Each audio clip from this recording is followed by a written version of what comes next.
नमस्कार, आप देख रहे हैं आर्या न्यूज। मैं हूं आपके साथ पल्लवी सिंह। रुक करेंगे इस वक्त की बड़ी खबरों की ओर। और इससे पहले एक दुखद खबर सामने आ रही है। बता दें कि पॉपुलर शो बालिका वधू समेत कई बड़े शोज और फिल्मों का हिस्सा रही दिग्गज अदाकारा सुरेखा सीकरी का 75 साल की उम्र में निधन हो गया है। शुक्रवार की सुबह ही दिल का दौरा पड़ने की वजह से सुरेखा का निधन हो गया। एक्ट्रेस लंबे वक्त से बीमार चल रही थी।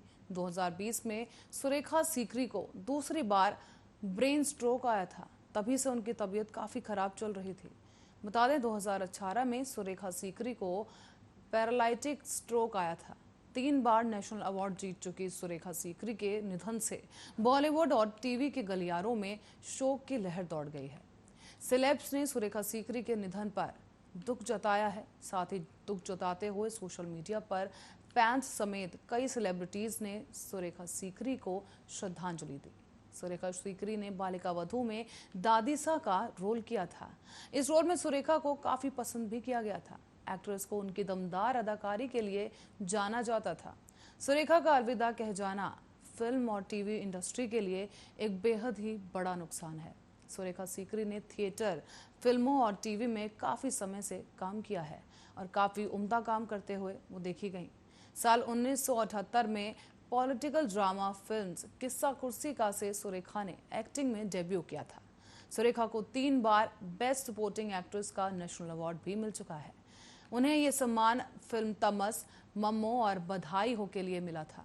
नेशनल अवार्ड के अलावा सुरेखा ने एक फिल्म फेयर अवार्ड, एक स्क्रीन अवार्ड और 6 इंडियन टेलीविजन अकेडमी अवार्ड्स भी जीते थे।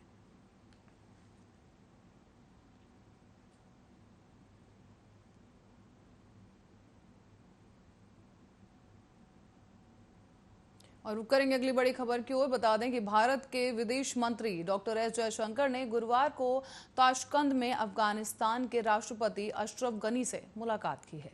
इस मुलाकात के दौरान युद्धग्रस्त देश से अमेरिका सैनिकों की वापसी के बाद वहां तेजी के साथ बिगड़ रही स्थिति पर बात की गई। बता दें, गनी से मुलाकात के बाद जयशंकर ने कहा कि उन्होंने अफगानिस्तान में शांति, स्थिरता और विकास के प्रति भारत का पूरा समर्थन होने की बात को दोहराया है। विदेश मंत्री ने इस मुलाकात के बाद ट्वीट भी किया। ट्वीट के जरिए उन्होंने जानकारी दी कि राष्ट्रपति अशरफ गनी से मुलाकात कर मैं प्रसन्न हूं। अफगानिस्तान के भीतर और आसपास की मौजूदा स्थिति पर उनसे चर्चा भी मैंने की। अफगानिस्तान में शांति, स्थिरता और विकास के प्रति हमने अपना समर्थन दोहराया है। भारत द्वारा अपने कर्मचारियों को अफगानिस्तान से वापस बुलाए जाने के बाद से ही दोनों देशों के बीच ये पहली उच्च स्तरीय बैठक थी।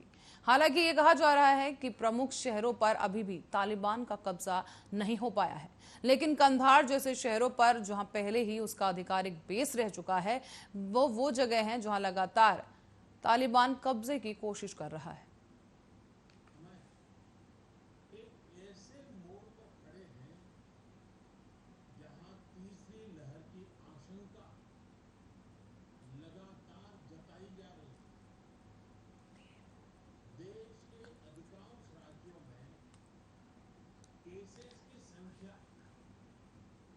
जिस तरह कम हुई थी,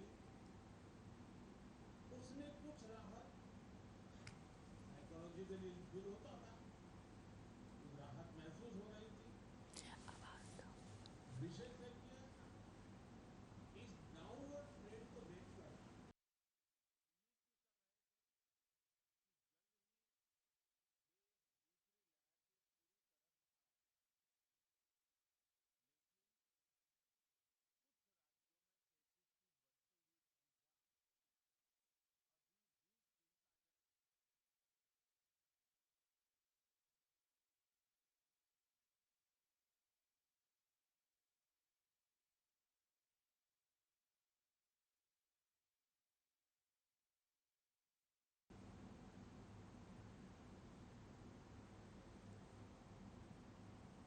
वहीं global instant messaging app WhatsApp ने गुरुवार को नए इंटरमीडिएरी गाइडलाइंस और डिजिटल मीडिया एथिक्स कोड में अनुपालन में अपनी पहली मासिक रिपोर्ट जारी कर दी है, जिसे आईटी नियम 2021 भी कहा जाता है।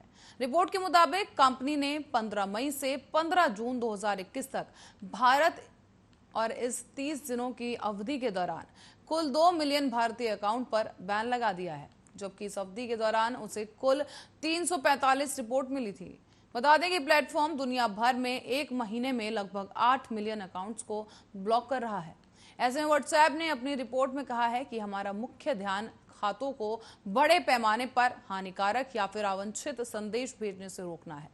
हम ऊंची या फिर असामान्य दर से मैसेज भेजने वाले इन खातों की पहचान करने के लिए उन्नत क्षमताओं को बनाए हुए हैं और अकेले भारत में 15 मई से 15 जून तक इस तरह के दुरुपयोग की कोशिश करने वाले 20 लाख खातों पर प्रतिबंध लगा दिया गया है।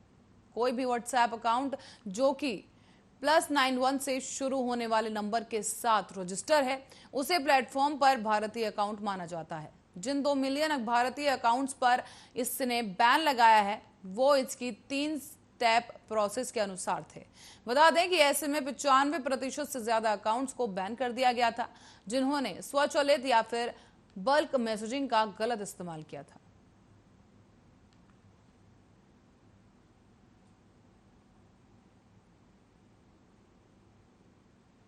और इन सबके बीच कोरोना की लहर दुनिया भर में फिर से एक बार डरावनी तस्वीर सामने लेकर आ रही है। पिछले ही सप्ताह के मुकाबले इस सप्ताह कोरोना संक्रमण की दर में 10% की बढ़ोतरी दर्ज की गई है, जो कि तीसरी लहर की आहट है। बता दें कि पिछले 9 सप्ताह से विश्व भर में लगातार कोरोना के मामलों में कमी आती हुई देखी गई है। नए मामलों में भारत, इंडोनेशिया और ब्रिटेन सबसे ज्यादा प्रभावित देश बनकर सामने आए और ऐसे में तीसरी लहर की संभावित खतरे के मद्देनजर कई देशों में पाबंदियों का एक और दौर शुरू हो रहा है। WHO ने कहा है कि कई देश सख्ती हटाने के दबाव का सामना कर रहे हैं। ऐसे में WHO ने आग्रह किया है कि अगर सख्ती नहीं की गई तो संक्रमण को और फैलने का मौका मिलेगा। तो वहीं जॉन्स हॉपकिंस ने विश्वविद्यालय में संक्रामक रोग विशेषज्ञ डॉक्टर डेविड डाउडी ने आगाह किया है कि ये पहचानना महत्वपूर्ण है कि कोविड में विस्फोटक तरीके से संक्रमण फैलने की क्षमता है और इसके अलावा कई ऐसे कारण भी हैं जिससे कोरोना की तीसरी लहर दस्तक दे रही है। दुनिया भर में टीकाकरण की रफ्तार कम है और कई देशों में मास्क पहनने के नियम में ढील भी दे दी गई है। ऐसे में डेल्टा वेरिएंट तेजी से अपने पैर पसार रहा है और ये 111 देशों में अब तक फैल भी चुका है।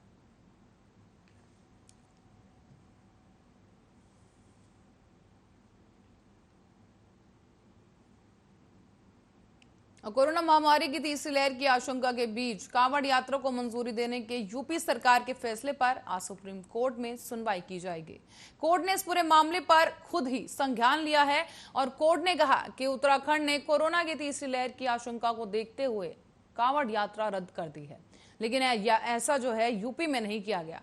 राज्य सरकारों का यह रवैया लोगों को भ्रमित करने वाला है।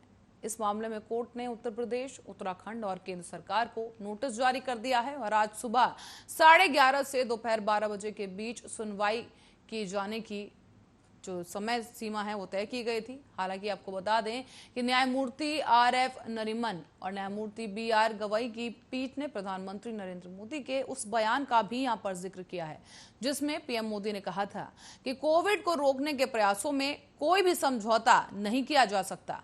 पीठ ने कहा कि 25 जुलाई से धार्मिक यात्रा शुरू करने की अनुमति देने के उत्तर प्रदेश सरकार के फैसले के बाद लोग हैरान हैं। उधर यूपी सरकार के स्वास्थ्य मंत्री जयप्रताप ने कहा कि आगामी 25 जुलाई को राज्य में शुरू हो रही कांवड़ यात्रा में कोविड प्रोटोकॉल के साथ साथ इस मामले में सुप्रीम कोर्ट द्वारा दिए जाने वाले सभी दिशा निर्देशों का सख्ती से पालन किया जाएगा। हर साल निकलने वाली कांवड़ यात्रा के लिए इस वक्त जिला स्तरीय अधिकारियों के साथ विचार विमर्श करके तैयारियां की जा रही हैं। साथ ही कांवड़ यात्रा निकालने के सरकार के आदेश पर सुप्रीम कोर्ट द्वारा संज्ञान लिए जाने के बारे में पूछे जाने पर स्वास्थ्य मंत्री ने कहा कि सुनवाई के दौरान जो भी दिशा निर्देश जारी किए जाएंगे उस पर हम विचार विमर्श करेंगे। इस बीच मुख्यमंत्री योगी आदित्यनाथ ने पिछले हफ्ते ही कांवड़ यात्रा की सुरक्षा और तैयारियों का जायजा लेने के लिए अधिकारियों के साथ समीक्षा बैठक की थी।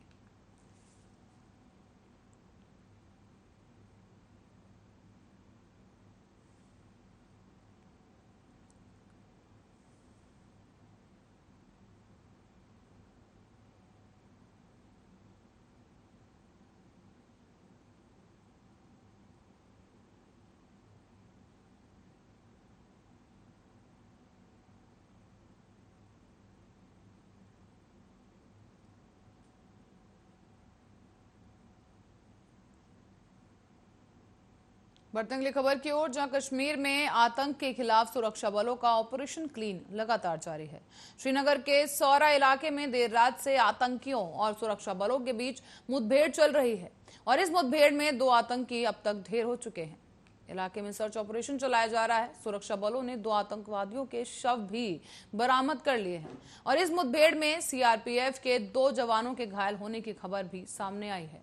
तो वहीं पिछले कुछ दिनों से लगातार अलग अलग जगहों पर मुठभेड़ हो रही है और सुरक्षा बलों ने कई आतंकियों को ढेर किया है कि दूसरे ओर जम्मू कश्मीर पुलिस ने बांदीपोरा से आतंकियों के 3 मददगारों को गिरफ्तार कर लिया है। बता दें, गोला बारूद, नकली सिम और नकली दस्तावेजों समेत कई सामान बरामद भी किए जा चुके हैं।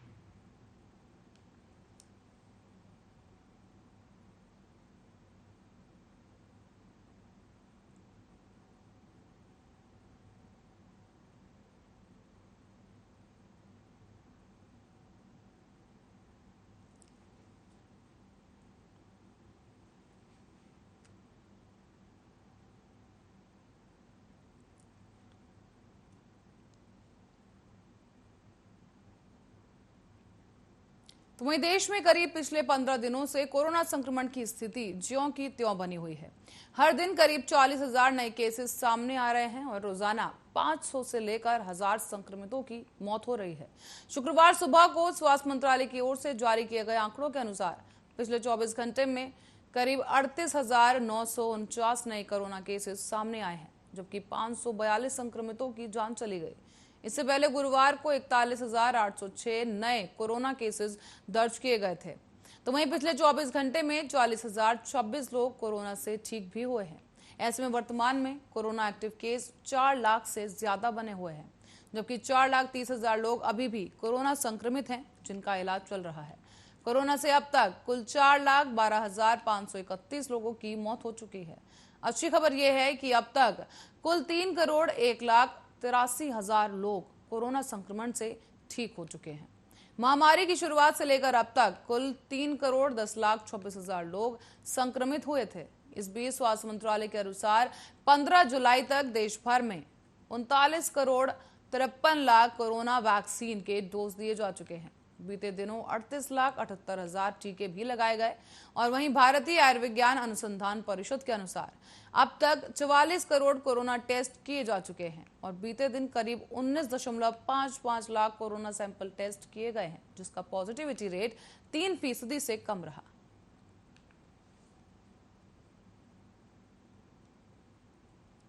साथ ही आपको बता दें कि देश में कोरोना के मामलों में लगातार उतार चढ़ाव की जो स्थिति है वो बनी हुई है। ऐसे में कई राज्य ऐसे भी हैं जहां पर कोरोना के मामलों में काफी गिरावट देखी गई है।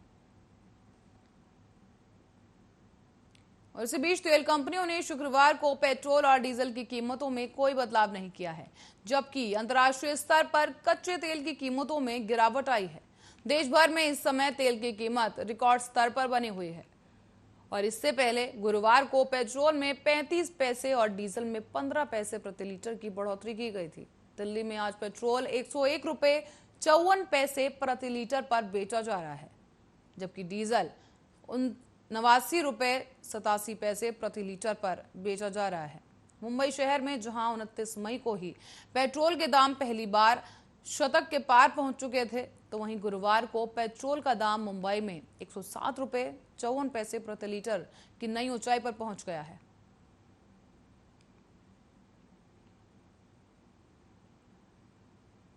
और वहीं इस बीच आपको ले चलते हैं पीएम मोदी की बैठक में, जहां वो 6 राज्यों के मुख्यमंत्रियों के साथ कोरोना पर एक अहम बातचीत कर रहे हैं। खास तौर पर ग्रामीण इलाकों, रूरल एरियाज, उस पर हमें ज्यादा मेहनत करने की जरूरत है। इसके साथ ही सभी राज्यों में आईटी सिस्टम्स, कंट्रोल रूम्स और कॉल सेंटर्स का नेटवर्क मजबूत करना भी उतना ही जरूरी है। इससे रिसोर्सेज के डेटा, उसकी जानकारी पारदर्शी तरीके से नागरिकों को मिल पाती है। इलाज के लिए मरीजों और परिजनों को इधर उधर भागना नहीं पड़ता। साथियों, मुझे बताया गया है कि आपके राज्यों में जो 332 पीएसए प्लांट्स एलोकेट किए गए हैं, उनमें से 53 कमीशन हो चुके हैं।